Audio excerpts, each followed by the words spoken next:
All right, Ambush. And today we are joined by a guest who is blending pop, disco, soul, and R&B, and with this combination, he plans to take you through space and time with his upcoming debut EP entitled Afronaut. And of course, our guest today, he is Jem. How is it going today, Jem? Hello, I'm doing great. How are you? Oh, having myself a fantastic day. Even better now that I get to discuss some incredible music, I must say. Thank you so much. I appreciate it. I appreciate the incredible songs. I've been jamming them all morning here, having myself a nice groove, having myself a good time. And of course, I'd want to dive right in, feet first here, with this album. And of course, diving into some of the research, I can sort of see it's a little bit of a concept album. So I'd like to kick things off right there. So where exactly did the Afronaut begin? Was it the story? Was it the music? Where did this process start for Jem? So it's actually really funny because some of these songs were written when I was as young as 22 or 23, so many, many years ago. And what I guess sort of like sparked the whole thing was I went on a trip to the UK. I went to London on a songwriting mission because I'd started to record something else and I just didn't like the way that it was turning out. The sounds weren't sounding correct. So I got really frustrated because, it was one of my favorite songs that actually didn't end up making the album. And one of my buddies that I'd met, just like networking and being in the scene, was like, hey, let's go on a songwriting mission. Let's go to the UK and write some music for these artists like I have an in. So we go to the UK. The label we're supposed to write with goes silent. And we're just there in London with these studios and no artist to write with. So I'm like to my friend, his name is Matthew Fudge. I'm like, Matthew, like I call him Fudgy. I'm like, Fudgy, what are we going to do? And he's like, just come to the studio. It's all going to be fine. So the first day, me and him just wrote a song. Then at the end of that day, he was like, hey, just like send out a call. Like, some people in London, right? And I'm like, I literally don't know any musicians here. And he's like, just put it out there. So I put out a call on Instagram. I'm like, who's in London? 3 of my friends reply. 2 of my friends are touring with this artist named Ren. So my pal Stacy and Matthew Kahane come into the studio and we wrote Space and Time in maybe half an hour. It was one of those really freaky sort of, because not every song works like that. But this one, it just felt right. And then the next day, my friend Chelsea, who goes by Say Blue, came in and we wrote a song called Warmest Cold Night. So I came back from London and I was like, I have this song about space. Wait, I wrote that song, Blame It on the Universe. Oh, and I have this song called Supernova that I'd written in a songwriting camp with a bunch of other friends. And it just sort of dawned on me that I had all these songs about space. So I was like, okay, maybe I can just sort of group these together somehow. And then I started listening to an audiobook called the 4D or 4-dimensional songwriter. And one of the chapters says, one of the most important parts of putting together a record is having a character for people to fall in love with. And I was like, well, I love video games. I love Nintendo. I grew up playing Mario and all of that stuff. And then, I don't know, the album is about space and things like that. So I was like, well, there aren't very many Black astronauts. Maybe it would be cool to create a Black astronaut. And then some pals of mine called Good Kid, who are from Toronto, they use a lot of pixel art for their artwork. And one of my friends, Gabriel Altros, does all of that pixel art. So I was just sort of like, okay, we could create this video game character. We could use pixel art. We can draw on like Nintendo, which is like such a big part of my life, and like video games. And yeah, that's how Afronaut was born. It was pretty random. Wow. So you already had all of these songs together, essentially. It was just they needed a character to help carry the story to complete it. Exactly. And I mean, some of them were like written a little bit later on, but like some of them had been around for a while, and I just needed the character and to write Space and Time. Also to write Show Me, which was released in 2020, to realize, oh, wait, like there are so many commonalities, and I can weave a storyline out of this with a beginning, middle, and end. Oh, fantastic. And of course, I love how you mention the imagery behind the album because myself, too, a big Nintendo kid, big 8-bit, 16-bit person growing up. So that was immediately something I loved looking at it, too. And I love how you sort of carried that through, made that a theme. Thank you. So when it comes, we spoke about how the character came to life and sort of how some of these songs existed. Some of them were created afterwards. When it comes to the production side of the album, the recording of the album, where exactly did that take place? What was that process like? Okay, so it's all different depending on the song. So we'll go song by song. Okay. So Supernova, I have a friend that I met at a concert. I was playing a concert with Zaki Ibrahim. I met this guy named Stephen Lucky. He came to the show. And he came up to the dressing room and was just sort of like, okay, you guys, like, what's your deal? Like, do you write? Do you produce? Do you this? Do you that? And I was like, I write, I produce, I do all these different things. And he's like, well, I'm having a songwriting camp. Do you want to come? And I was like, where? And he was like, Dream House Studios. And I was like, that's so interesting because this band that I played in before, the OBGMs, that's where we recorded like the bulk of our music, and stuck to my heart. My first single was also recorded there. And I was like, I know that place. Like, I'd love to come. So go to this songwriting camp, meet a bunch of amazing artists, but the artists that I ended up in a room with were Stephen Lucky, the person who like connected me with the camp in the first place, Brooke As a Party, who's from Australia, amazing singer and songwriter. And then we got Zachary Gelman, also who I believe is from Alberta. So we're just in this room, and I think it was Brooke that actually suggested that concept and was like, oh, I want to write something about space. And then Lucky's like, what is in space? And I'm like, supernovas. And we're like, okay, like what can we sort of write about this? So me and Brooke like go about like sort of like writing the verse and the chorus sort of together. Lucky's taking care of like all of the production, but also, you know, like writing little bits and bobs here and there. And then we got to the bridge, and then we're all just sort of like stumped. And then Zachary comes through with this crazy bridge. And we're like, okay, perfect. We have a song. So that one was just sort of like all in a room with a goal to write the song. But then when you talk about Moonless, I wrote that alone, you know, at my piano, like sort of an acoustic version.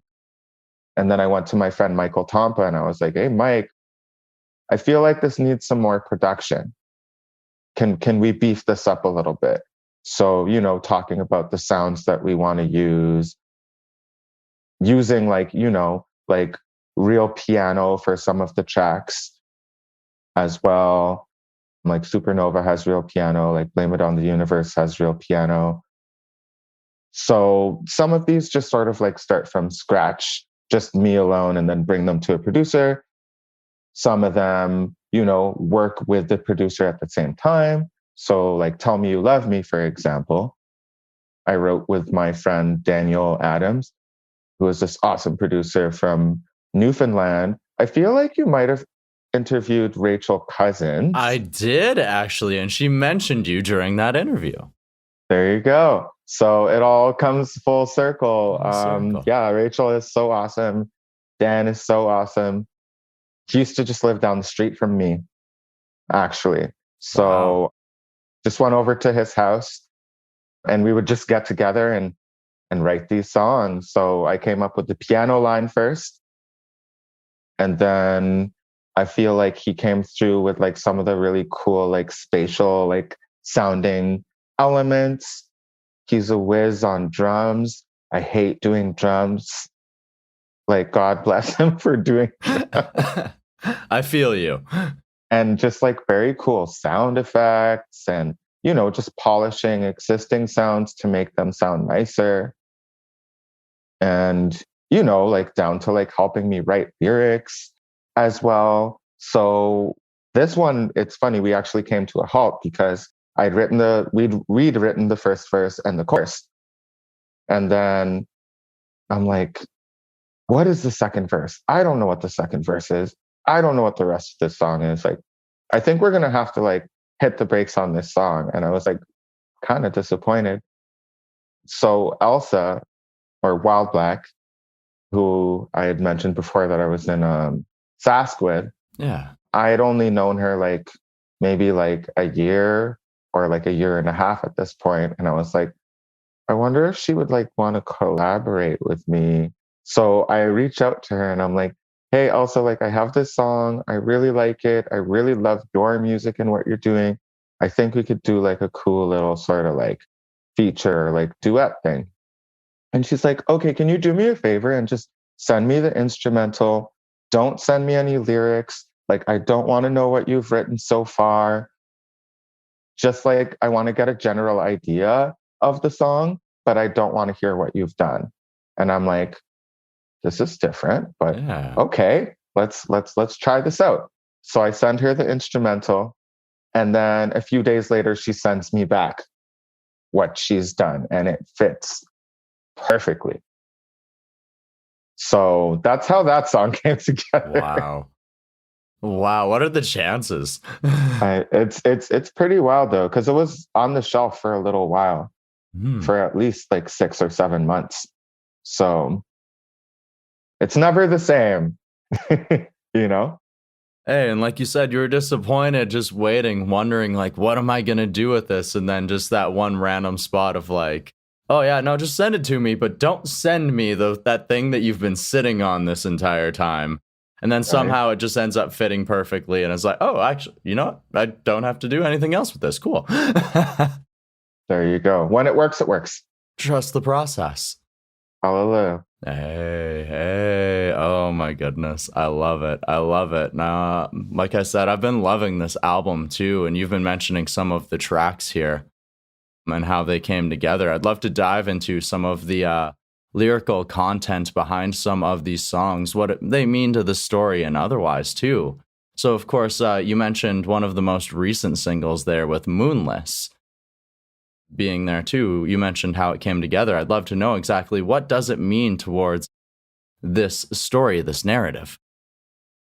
So I guess what it means would be the feeling of, I don't know, just sort of the emptiness that you feel when someone decides to make a departure from your life. You know, it just feels like a part of your life is like really gone missing.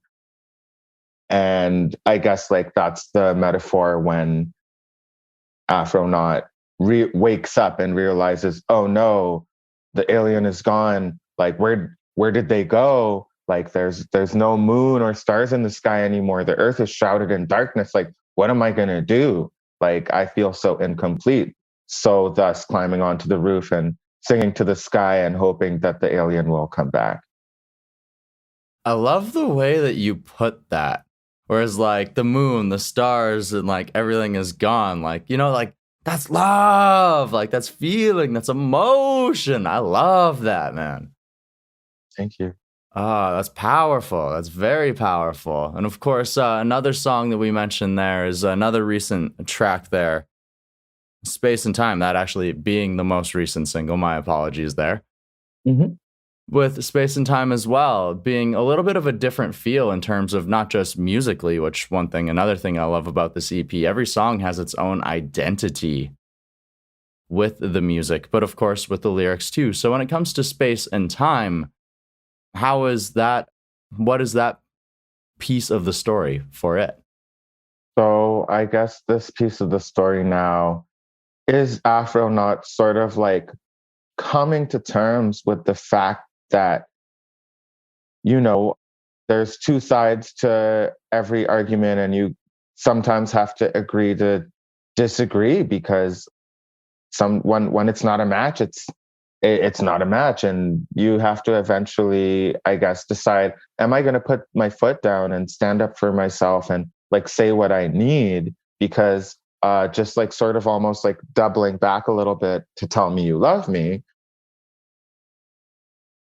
Love languages. It's funny. I did this interview where this interviewer asked me about my love language, and I didn't quite like understand why the question was asked at first, but then it made me realize that mine and Afronaut's love language, one of our top ones, is words of affirmation. And that is what Afronaut is looking for. And that's why Tell Me You Love Me exists. And that is why Space and Time exists, because Afronaut was not getting those words of affirmation. So definitely two different vibes there, tail ends of the story for sure. As you mentioned, words of affirmation, and even as you mentioned from Moonless too, where singing out to the stars, giving your own words of affirmation, but not maybe getting them back later on. Exactly. Wow. Exactly. Wow. So what would you say, of course, with Afronaut, what would you say the overarching theme of the entire EP would be then?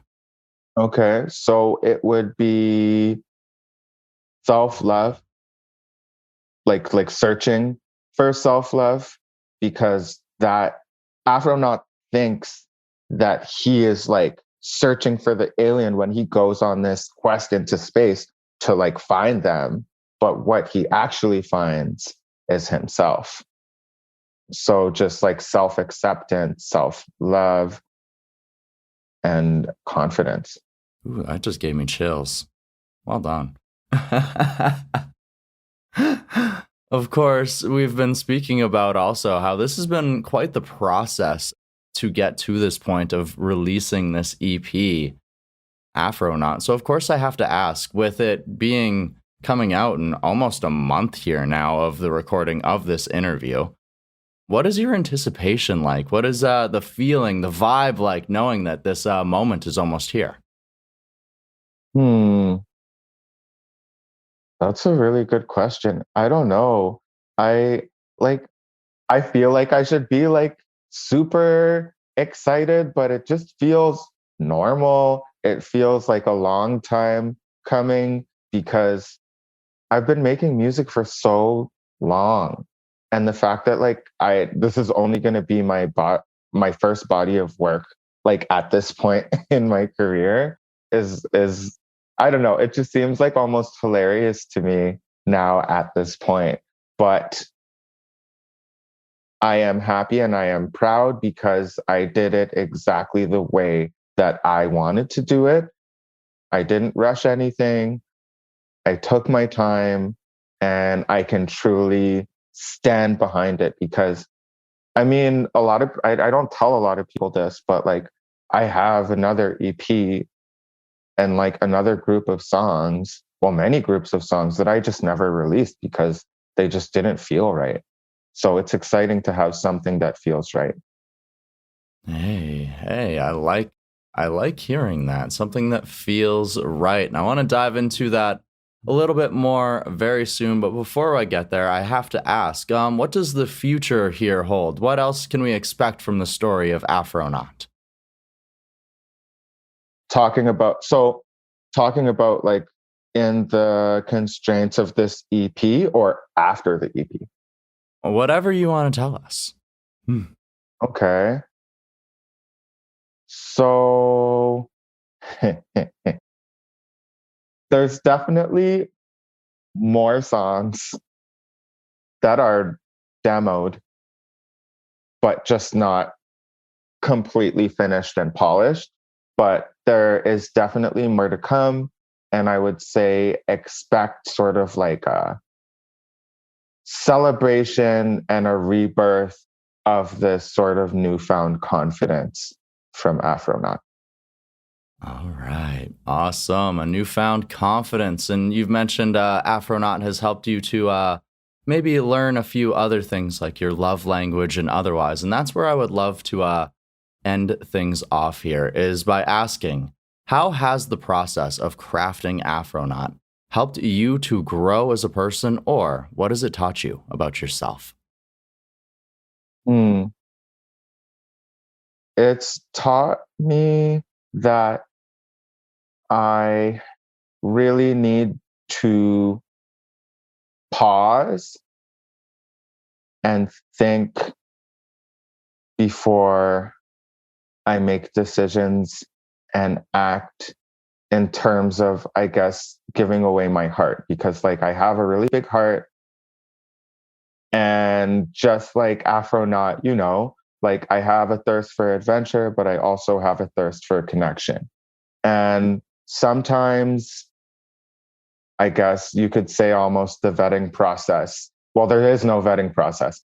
So I think that I need to be better at asking for what I need from the jump so that I can get more of what I need out of the relationship in my life. And I guess just being a bit more cautious and selective with who I exchange energy with. Hey, I was going to say, you got to protect your energy for sure. I'm bad at that. Hey, well, you can only improve one way, and it sounds like you're beginning to take that process. So I thank you for sharing that lesson with us, as well as the journey here towards this AP Afronaut with us today on the DTP. No problem. Thanks so much for having me. Love your podcast. Love what you do. Thanks so much.